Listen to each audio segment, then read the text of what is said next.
Well, hello everyone, and welcome to another edition of Highlander Hoops Weekly. Each week on Monday night, we talk to head coach Todd Sturgeon, as well as a player feature, and this week's player feature will be senior Gabe Shireman. I'm your host, Chris Stoner. Highlander Hoops Weekly presented by the Pete Palmer Law Office, located on Scribner Drive in New Albany. Pete Palmer Law, a proud supporter of Highlander basketball, and we are now recording the show in the Palmer Law Office recording studios. And Coach, each week we talk about, how this gets more lavish and we just can't say enough. It's like Pete's got a blank check here. It really is staggering when we come in here every week to see the upgrades from week to week, and it appears like we've got an unlimited budget to work with, so that's right. A good thing. That is a good thing. An unlimited budget. I just like saying that over and over there for Pete Palmer Law. The Highlanders, coming off a big victory down in Evansville-Harrison Saturday night, sit at 18-1 on the season, 6-0 in the Hoosier Hills Conference, currently ranked 4th in the Associated Press poll. They've won 11 straight. And Coach, let's talk about that most recent game, the victory at Harrison, your first game in 9 days. Go down there on the road against a team that can put some points on the board. And just played a solid game, in particular the second half. Just came out of the locker room and grabbed control. Have you had a few days to process that game, and your thoughts on that? Well, my thoughts on it in general are that we had virtually everybody. I think everybody that got in the game played well for us. You don't get that very often, that you have so many people. You usually get one or two standout performances, but I thought we had a lot of performances. Kobe had 19 points and 10 rebounds, I think, so that stands out on the stat sheet. But player after player on our team got in there. Gabe's in here with us tonight, but he made 2 or 3 passes, got tough rebounds in traffic. I can remember plays that he made, knocked in a shot in the second half. Just did, and it was like that for each guy that came off the bench for us, did some things that really contributed to that. And when you get that kind of bench play with, I think, the quality that we've got at the top of our lineup there with the guys that start, certainly Luke and Kobe are 2 guys that get a lot of attention, but when we get that kind of performance, I think we're a handful for teams, and we kind of broke their spirit in the second half a little bit.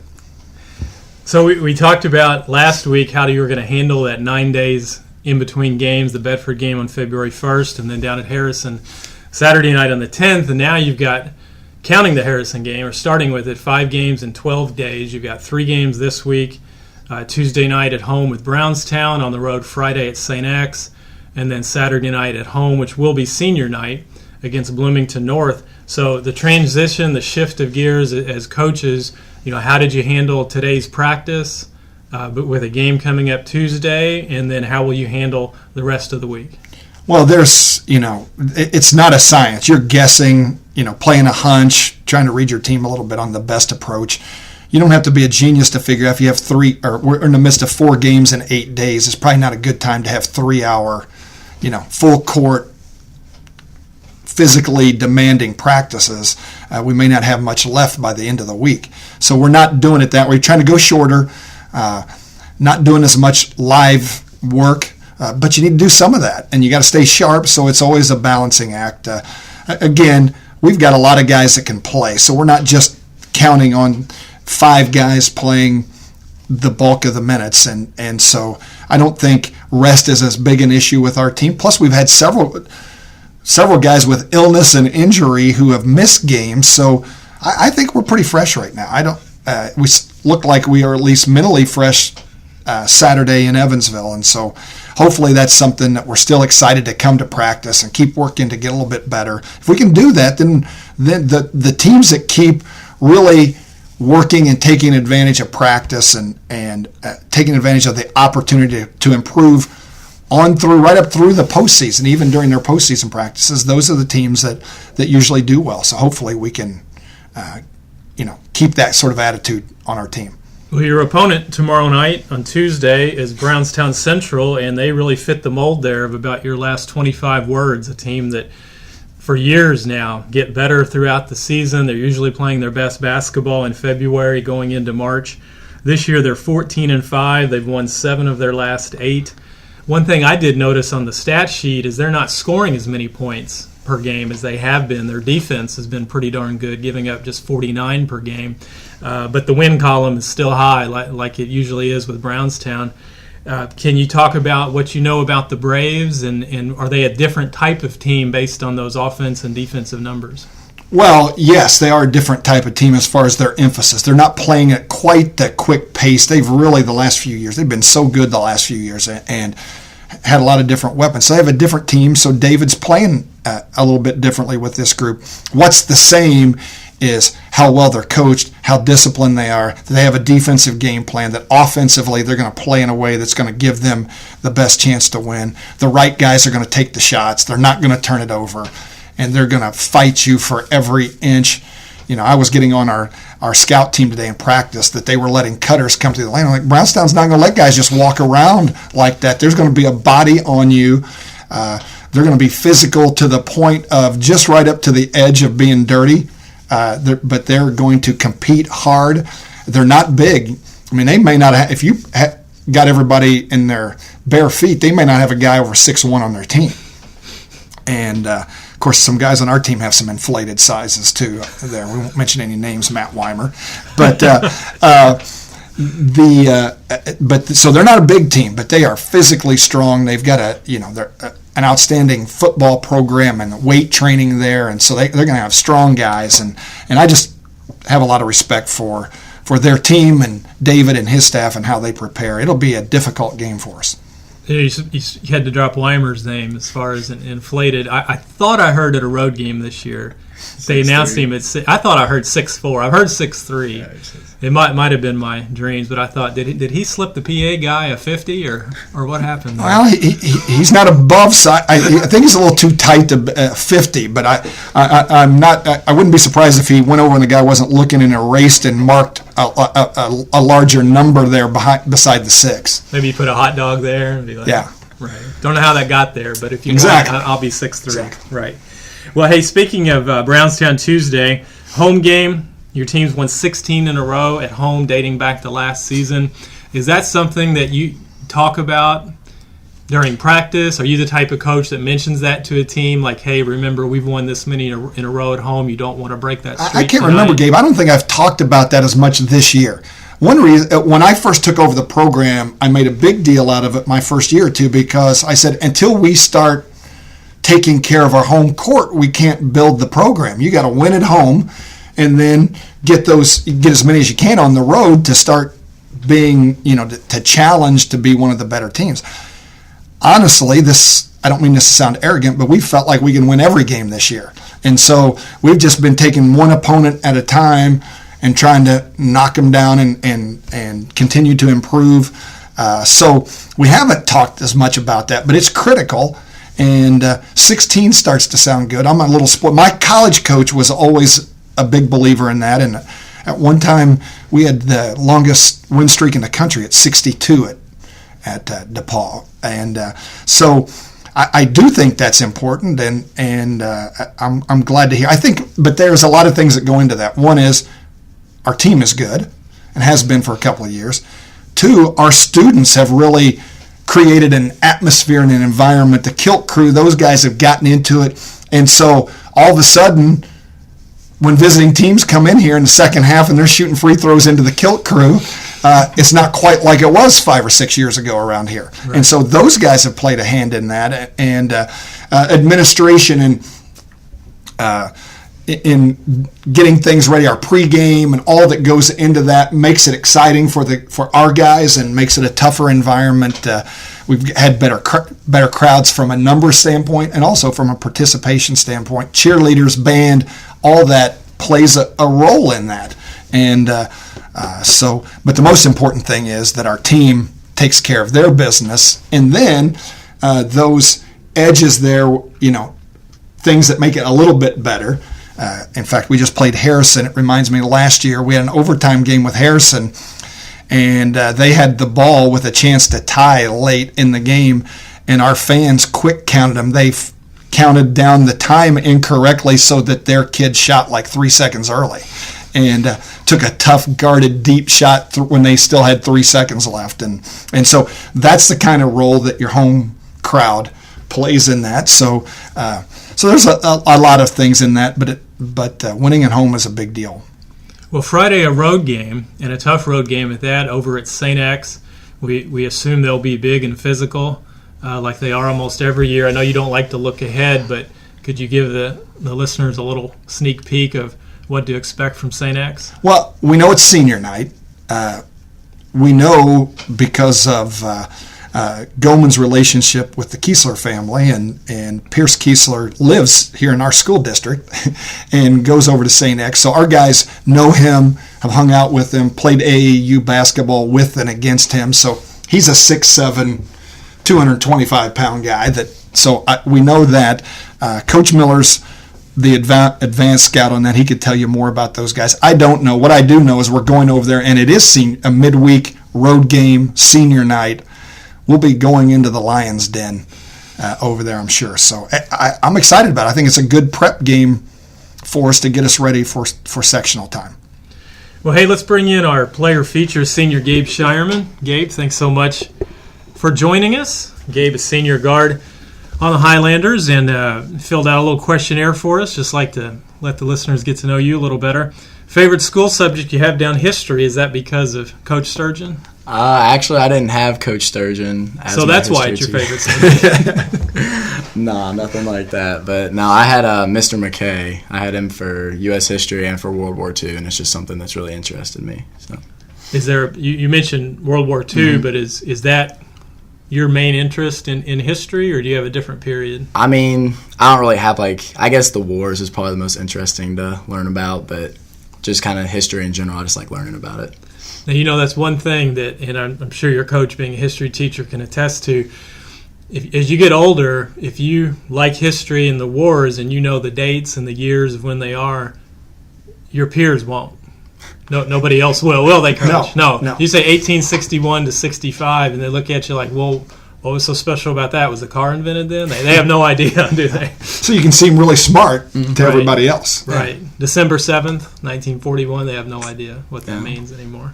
So that's my little rant there on the side. So you'll run into that, Gabe. You'll run into that as you get older. You're a basketball-only guy as for other sports, but do you have any other sports you like watching or just playing recreationally? Well, I played baseball all the way from a little kid all the way up until freshman year, and then I quit that just to focus on basketball. But, really, I'll just kind of watch whatever's on, football, baseball, just really kind of, whatever it is. I'm just, sports in general kind of interest me. Do you have a favorite team in the different sports? I mean, in the NBA, not. NFL, I mean, I guess I just got to go with, the Colts, just because Indiana, that's, Good choice, Gabe. Yeah. Not a very good time right now, but for college basketball, probably, Indiana. Just kind of grew up. That's who my dad watched. I've grown up watching it with him. NFL or NBA, I mean, I don't know. Just kind of whoever's playing. I don't really have a favorite NBA team. Well, you've got hobbies down, hanging out with friends, and I think that says Fortnite. Oh, yeah. So here I'm going to, I'm out of touch. Explain what Fortnite is and why that's so fun for you. All right. So Fortnite, basically, it's like a shooter game, and it's, if you ever seen like the Hunger Games or anything like that, it's basically a video game like that. Like, you drop down like a town, you gotta collect guns and stuff, and it's like a last one standing wins type of game. You can like play with your friends and stuff. So, me and the guys, get on and play together, and it's fun. Jennifer Lawrence in that? You said it's like the Hunger Games. Yeah, piqued my interest. Yeah, there. Exactly. If she was in it, then Coach should coach on that. Be buying a PS4 tonight. Yep. Favorite TV show, Breaking Bad. Mm-hmm. That's interesting. Is that series still running? No, it was only 5 seasons. I think it ended like 3 or 4 years ago. Reruns are still on like 5 nights a week, though. No, they are. I mean, I know why, too. It's a good show. I really enjoyed it. Not to mention all the streaming services. Yeah. Right. Favorite movie, Benchwarmers? Yeah, it's a classic.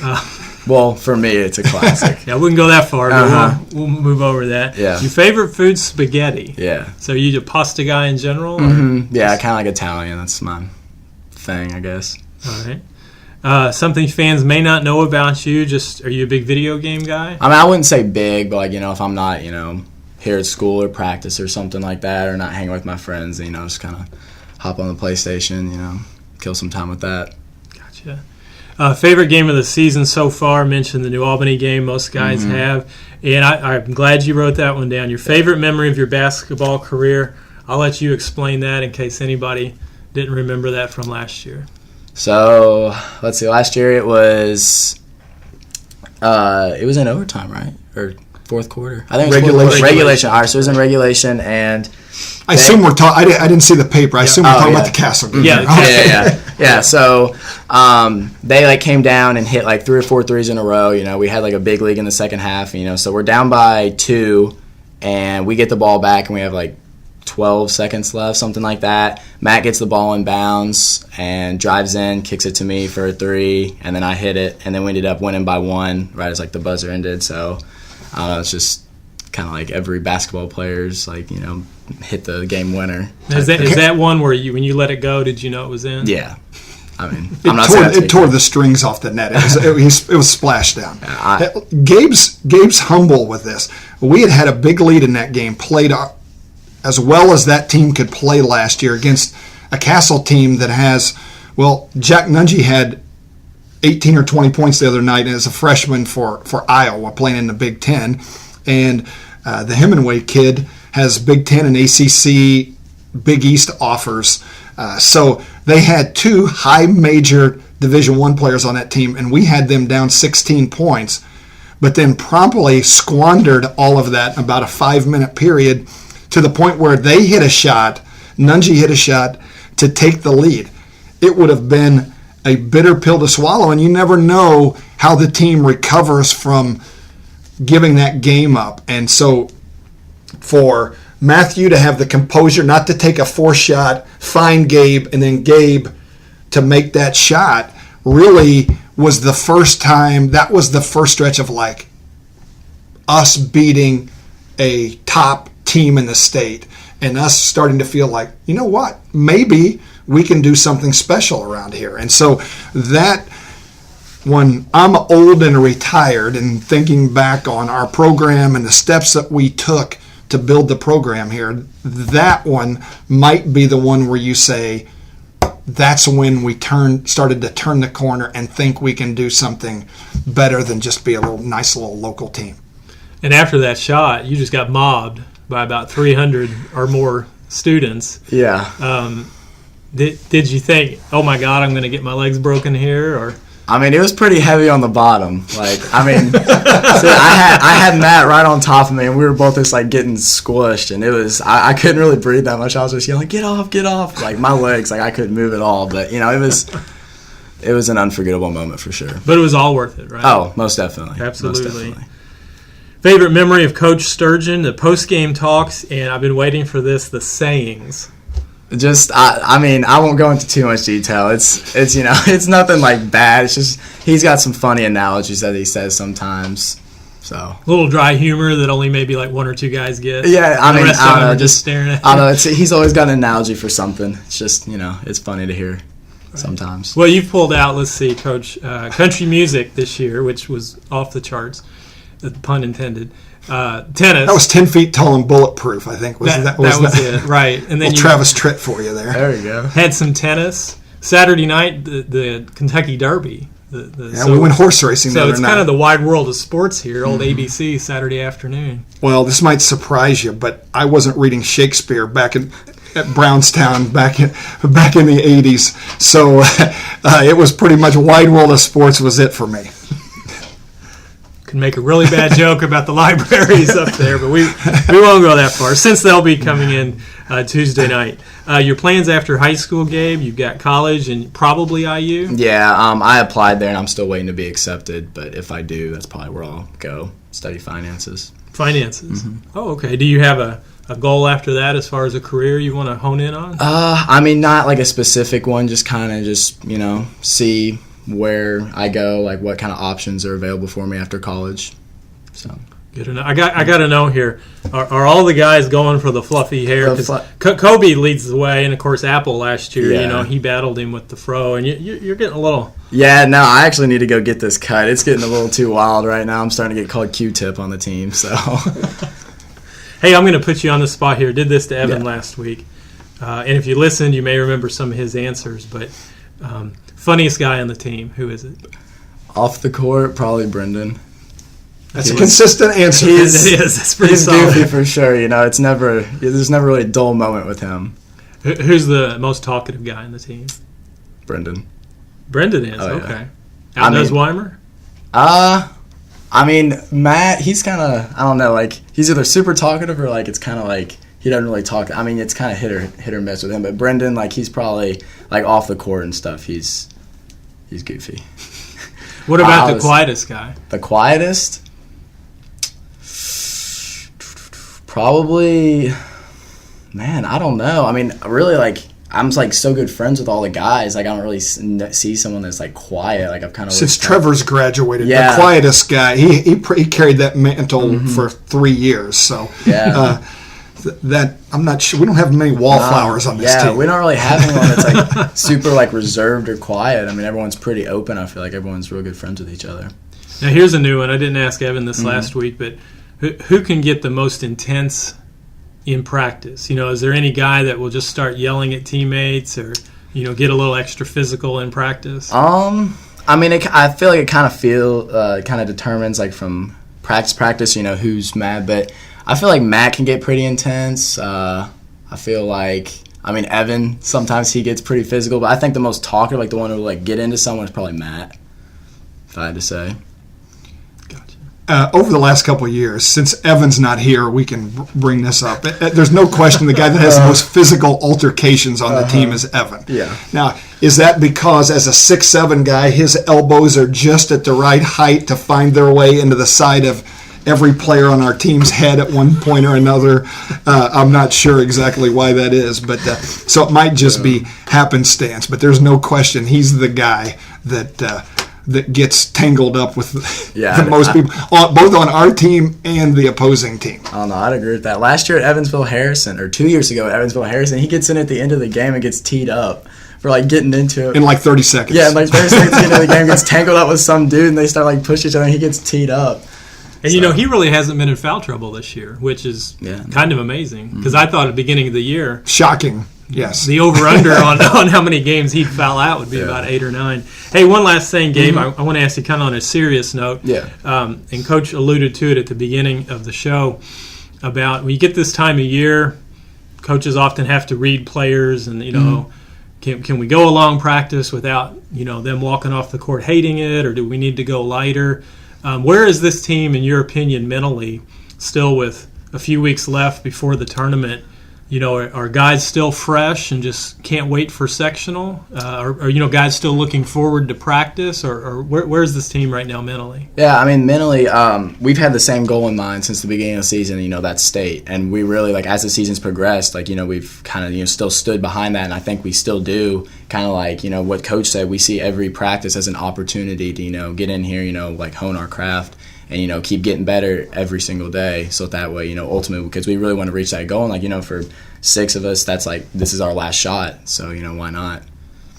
Good enough. Well, Gabe, thanks so much for joining us. Appreciate it. Coach, another show in the books. Yeah, I just want to say one thing about Gabe. People may not know his full backstory on what he's had to overcome for just to get to this point. He had 2 patellar dislocations. Yep.